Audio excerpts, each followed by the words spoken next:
Bonjour à tous, je ne suis pas spécialement fan de Batman, je connais comme tout le monde mais sans plus, ni un grand consommateur de films d'animation, mais aujourd'hui on va parler de Lego Batman. Et une fois n'est pas coutume, j'enregistre cette vidéo de nuit et je suis assez fatigué. Alors j'avais adoré le premier film que j'ai trouvé particulièrement rythmé, rempli d'humour, et c'est un petit peu ce qui m'a donné envie d'aller voir le deuxième finalement. Je me suis dit, avec de la chance, ils vont réussir à faire pareil ou mieux. Et c'est ce qu'on va voir. Le film change de main, c'est réalisé cette fois-ci par Chris McKay, je sais pas si ça se prononce comme ça. Et on retrouve donc Batman face à son meilleur pire ennemi, je sais pas non plus si ça se dit, le Joker. C'est un petit peu ce qui me faisait peur au début, de non, le réalisateur me disait rien. Et quand un premier film a marché et qu'on change de réal pour le deuxième, on sait jamais trop à quoi s'attendre. L'histoire tourne principalement autour de leur relation. Il y a cette idée que le gentil n'est rien sans le méchant et inversement, malgré le fait qu'ils se détestent tous les deux. À côté de ça, on a tout un développement vraiment autour du personnage de Batman qui, fidèle à lui-même, veut faire cavalier seul, ne veut pas faire confiance aux autres et surtout refuse de s'attacher aux autres. Mais bien évidemment, s'il veut vraiment pouvoir sauver Gotham City, il faudra qu'il apprenne à changer. C'est pas vraiment du spoil ça. Hein. Alors qu'est-ce que j'ai pensé de ce film? Est-ce que la suite est bien? Oui.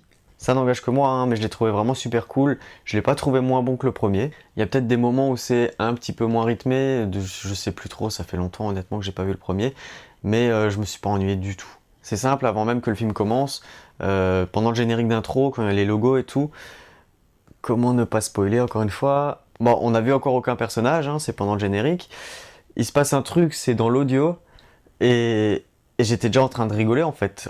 Il s'était encore rien passé, j'étais déjà en train de rigoler. Dès le début, ça m'a rassuré, je me suis dit que le film allait s'assumer, qu'il savait dans quel délire il va, et surtout qu'il allait jouer le jeu à fond. Par rapport à cette intro, vous me direz, pour ceux qui l'ont déjà vu, j'ai trouvé qu'il y avait un côté très inspiré de Deadpool. Alors c'est peut-être pas du tout le cas, hein. Ça m'a fait penser à cette scène d'intro dans Deadpool où dans les crédits ils avaient mis plein de délires sur les réalisateurs, sur les acteurs, où ils se prenaient pas du tout au sérieux. Là dans Lego Batman c'est un petit peu pareil, dès le début il y a de l'autodérision, on rigole de soi en prenant du recul, et d'ailleurs ça se confirme pendant le reste du film, que ce soit sur Batman en général, avec son ego surdimensionné, ou les références qu'ils font sur les précédents films Batman, les vrais films pour le coup, enfin avec des acteurs. Enfin voilà, je sais pas s'il y a eu une inspiration par rapport à Deadpool ou pas, moi ça m'a fait rire. De manière générale, même sans l'effet de surprise, la magie des Lego opère toujours. Le rythme est peut-être un petit peu moins effréné que le premier film, mais ils en profitent pour mettre des gags et c'est des passages qui restent quand même relativement drôles, donc c'est pas gênant. Moi j'ai trouvé que le film il avançait quand même plutôt vite. Je me rends compte que c'est difficile d'en parler sans avoir l'impression de répéter ce qui avait été dit pour le premier film, parce qu'en fait on est vraiment dans le même état d'esprit. Les blagues s'enchaînent tout le temps, il y a de l'humour pendant tout le film, il y a cet effet que moi j'aime bien appeler l'effet hot shots, c'est-à-dire qu'il se passe pas 10 secondes sans qu'il y ait un truc drôle. On n'a pas du tout le temps de s'ennuyer, c'est rempli d'hommages, d'easter eggs, de clins d'œil, de références, même dans les décors, de jeux de mots. Les enfants comprendront pas tout, hein, ça c'est sûr. On a même quelques pics, je pense à un passage sur Iron Man qui revient quelques fois.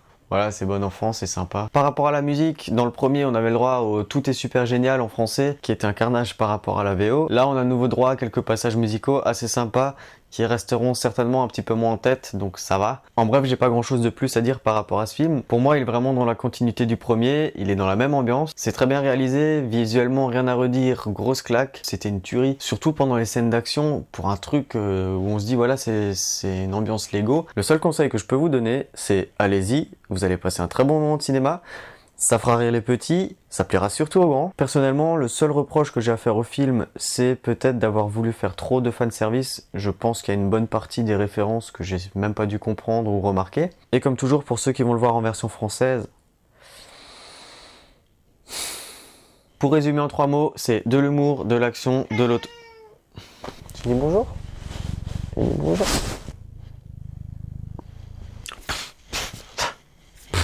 Pour finir en 3 mots, c'est de l'action, de l'autodérision et beaucoup d'humour. Comme d'habitude, je ne sais pas comment finir ma vidéo, du coup, bonne journée à vous et à bientôt.